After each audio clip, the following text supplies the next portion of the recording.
तत्व ज्ञान प्रेमियों, मनुष्य का जीवन पशु का जीवन नहीं है। पशु को भरपेट भोजन मिल जाए, मैथुन मिल जाए और भय तो स्वाभाविक है।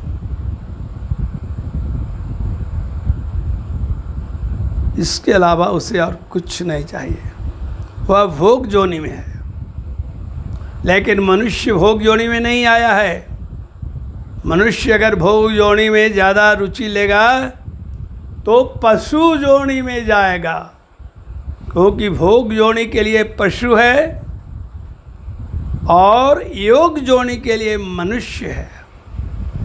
मित्रों, जीवन कब खिसक जाएगा कोई पता नहीं है। हम एक ऐसे अनिश्चित काल के ऊपर बैठे हुए हैं, वह कब हमारे पैरों तले से जमीन खिसका देगा कोई पता नहीं है। अतः हमें सावधान रहना चाहिए, सावधान रहना चाहिए। शास्त्रों ने कहा है जागते रहो, जागते रहो, प्रमाद मत करो, क्योंकि इस जन्म के अलावे अगला जो जन्म है हमें उसकी रक्षा करना जरूरी है। बड़े बड़े ऋषि महर्षि इसके शिकार हो जाते हैं। आपने जड़ भरत का नाम सुना होगा। बहुत महान ऋषि थे और महान राजा, लेकिन एक छोटी सी भूल, हिरण शावक से ममता, उन्हें अगला जन्म में पशु योनि में ढकेल दिया। राजा नृ बहुत बड़े धर्मात्मा भी थे, राजा भी थे। उस समय का नियम था, जो राजा रहता था वह बहुत धर्मात्मा रहता था, जैसे आपके मोदी जी हैं। और एक छोटी सी गलती के कारण वो एक कुएं का गिरगिट बन गए। इसलिए हमें हमेशा सोचना है कि मैं कौन हूँ। शरीर मैं नहीं हूँ, क्योंकि मैं एक अनश्वर सत्ता हूँ। शरीर मेरे सामने ही जल कर राख हो जाता है। शरीर को कोई पाप नहीं भोगना पड़ता है। और आत्मा तो निर्विकार आनंद में डूबा हुआ है। आपके पैर भी टूटते हैं तो उसे कोई दुख नहीं होता है। आप यहाँ डकैती भी होता है तो आत्मा को कोई तकलीफ नहीं, क्योंकि जानता है वह कि यह हमारे किसी न किसी कर्म का परिणाम है। और वह जितना जल्दी कट गया उतना ही हमारे भविष्य के लिए अच्छा है, अन्यथा अगले जन्म में कई गुना हमें भोगना पड़ जाता है। तो ना तो शरीर को हमारे कर्मों का परिणाम भोगना पड़ता है और आत्मा को तो बिल्कुल पड़ता ही नहीं है। तो किसे दुख सुख का परिणाम भोगना पड़ता है? वह है सूक्ष्म शरीर। सूक्ष्म शरीर अग्नि में नहीं जल सकता है, इसलिए उसकी सतह बनी रहती है।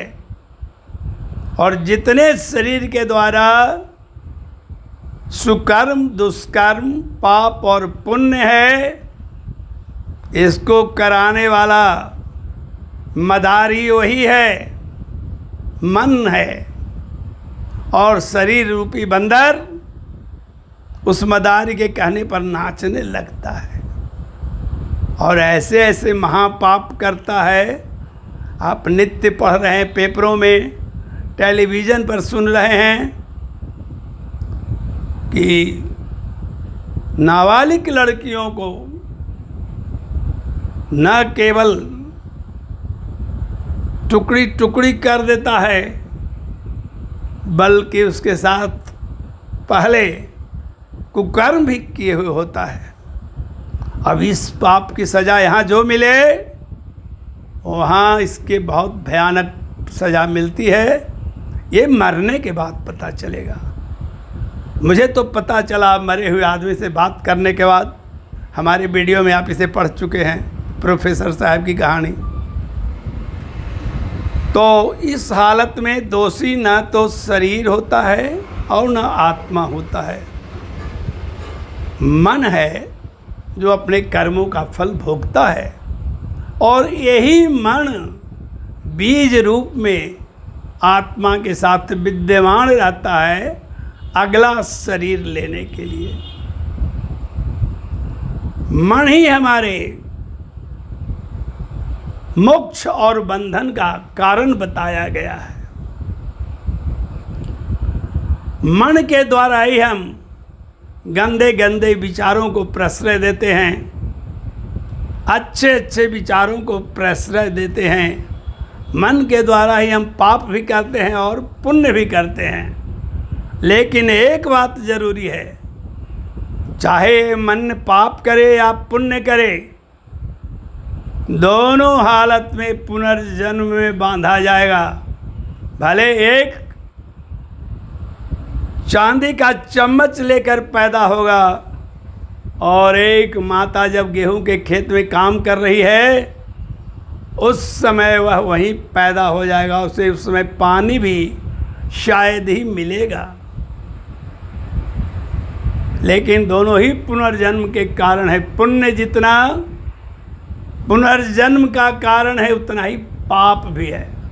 लेकिन ये पाप के कारण दुख मिलता है और पुण्य के कारण सुख मिलता है।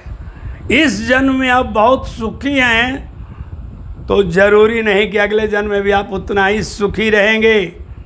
इस जन्म में आपने मान लिया विशाल स्तर पर जनता का धन लूट लिया है, तो अगले जन्म में आप अमीरी से बहुत दूर रहेंगे। हो सकता है इसकी सज़ा आप किसी चौराहे पर, मंदिर पर एक भिखमंगे के रूप में, और ही विकलांग भिखमंगे के रूप में वहाँ कहते रहिए, दे दे राम दिला दे राम, देने वाला सीताराम। एक्चुअली सीताराम को कोई मतलब इससे नहीं है, भगवान को कोई मतलब नहीं है कि आप सुख भोगते हैं कि दुख भोगते हैं। ब्रह्मा जी ने तो स्पष्ट कहा कि मैं इसके लिए उत्तरदायी नहीं हूँ। इसके लिए उत्तरदायी मन है, जीव है, जो अपने कर्मों को करता है और करते समय सोचता नहीं है कि इसका भावी परिणाम क्या होगा। तो मित्रों, हमारा पहला कर्तव्य है कि हम जो हैं एक्चुअली उसको रियलाइज करें, यानी आत्मबोध करें। आत्मबोध जब होगा तो यही पता चलेगा कि हम एक दिव्य, प्रोज्वल और बहुत शक्तिशाली तत्व हैं। आसमान की ऊंचाई भी हमसे कम है, सागर की गहराई भी हमसे कम है। हमारी शक्ति के आगे पृथ्वी पर किसी की शक्ति नहीं है। इस बात को रियलाइज किया था एक महान ऋषि भारत का। उन्होंने अपनी शक्ति से समुद्र को ही बिल्कुल पी लिया था। समुद्र बिल्कुल सूख गया था और अनुनय विनय करने पर मूत्र के रास्ते से उन्होंने उसे उगल दिया था। इसलिए समुद्र का पानी खारा होता है। वैज्ञानिक कारण जो भी हो, हमारे पौराणिक कारण जो है वैज्ञानिक कारण से ज़्यादा सटीक हैं। इस महान मुनि का नाम अगस्त्य ऋषि था। कुंभज ऋषि के पास भगवान शंकर भी जा कर के रामायण सुनते थे। इतना उन्होंने स्वयं को रियलाइज करने के बाद पावर बढ़ा लिया था। आप भी बढ़ा सकते हैं, बशर्ते कि आप आत्मबोध करें कि मैं शरीर नहीं हूँ, कंकाल रूपम मम शरीरम, मैं मन नहीं हूँ, क्योंकि मन ही हमारे सारे पापों और पुण्यों का कारण है। भोगने वाला भी मन ही है तन के माध्यम से, लेकिन मैं इन दोनों से अलग हूँ। जिस दिन यह ज्ञान हो जाता है उस दिन ब्रह्मानंद की धारा बहने लगती है। हमें इस ज्ञान को प्राप्त करना चाहिए। हमें इस बात को जब बार बार समझेंगे कि मैं शरीर नहीं हूँ, मैं मन नहीं हूँ, मैं परमेश्वर का अंश हूँ, तो धीरे धीरे यह सत्य सामने आने लगता है। जैसे शरीर को हम देख सकते हैं, मन को भी देख सकते हैं। मरने के बाद जो सूक्ष्म शरीर है वही मन है, और कोई मन अलग चीज़ नहीं है। कोई भी उसे तन से अलग करके देख सकता है। मरने के बाद जो निकलता है वह मन ही निकलता है, और वह मन अपनी सारी ज्ञान इंद्रियों, सारी कर्म इंद्रियों, अहंकार, चित्त इत्यादि को लेकर के पुनः नैहर लौट जाता है। यहाँ तो आया है माया से शादी करने, यानी ससुराल में आया हुआ है। तो मित्रों, हमें इस बात का पता लगाना है कि मैं कौन हूँ। जब यह पता चल जाएगा कि मैं कौन हूँ, तब हमारा काम ईश्वर से मिलने का बहुत आसान हो जाता है। जैसे ही हम आत्म रूप में परमात्मा के साथ आमने सामने होते हैं, हमसे भाग्यशाली उस समय कोई नहीं होता है। भारत के सभी ऋषियों ने, संतों ने, मुनियों ने यही किया, इसलिए न केवल अमर हो गए, बल्कि मरने के बाद वे या तो मोक्ष धाम में चले गए, यानी अशरीर हो गए, पुनर्जन्म के चक्र से बच गए, और अथवा वे शिव के चरणों में जाकर के रहने लगे, विष्णु के चरणों में जाकर के रहने लगे। इनके चरणों में रहने का जो आनंद है, मोक्ष से 1000 गुना ज़्यादा होता है। अतः हमें स्वयं को जानना है, बोध करना है। श्री कृष्ण ने गीता में कहा है, आत्मज्ञान बिना पार्थ सर्व ज्ञान निरर्थक। आप MA कर लीजिए, BA कर लीजिए, PhD कर लीजिए, सब दुनिया की सारी डिग्री अपनी खोपड़ी में ले लीजिए, दुनिया की सारी दौलत अपने घर में रख लीजिए, शरीर से आप बहुत नामी पहलवान बन जाइए, लेकिन किसी भी क्षण मृत्यु होने के बाद आपका हिसाब किताब होने लगेगा। इसलिए हम अपने इस मानव शरीर को रहते हुए मैं कौन हूँ, मैं आत्म तत्व में कैसा दिखता हूँ, इसको जान लेना चाहिए। और इसे जानने के लिए भगवान शिव के चरणों में भक्ति होनी चाहिए। इसके अलावा चिंतन होना चाहिए। अहम कः अस्मि, अहम कः अस्मि, हु एम आई, मैं कौन हूँ। जब हमारी जिज्ञासा देखेंगे प्रभु तो वे बहुत आसान कर देते हैं काम को। आत्मज्ञान की प्राप्ति बहुत आसान हो जाता है और उनकी कृपा तभी होती है जब हमारी जिज्ञासा गहरी होती है। हमारी जिज्ञासा जब गहरी होती है तो हमें वो ज़्यादा देर नहीं प्रतीक्षा करने देते हैं और अपनी शक्तियों से हमें उसके लिए तैयार कर देते हैं। तो जीवन का वास्तविक उद्देश्य है स्वयं को जानना, आत्मबोध करना। मैं कौन हूँ इसको जानना है। इसमें ना तो पढ़ा लिखा बहुत ज़रूरी है, ना अनपढ़ ज़रूरी है। कबीर बिल्कुल पढ़ा लिखा नहीं था, मसी कागज छुआ नहीं, कलम गहो नहीं हाथ, लेकिन रघुनाथ का ऐसा वो भक्त हुआ कि आज उसके दोहों का अर्थ बड़े बड़े विद्वान जो चोटी के हैं उन्हें भी सही सही नहीं लगता है, अनुमान लगाकर करते हैं। ये अवस्था तभी प्राप्त होती है जब हमें आत्मज्ञान प्राप्त होता है। आत्मज्ञान की प्राप्ति के बाद ही मीरा नाचने लगती है एक तारा लेकर।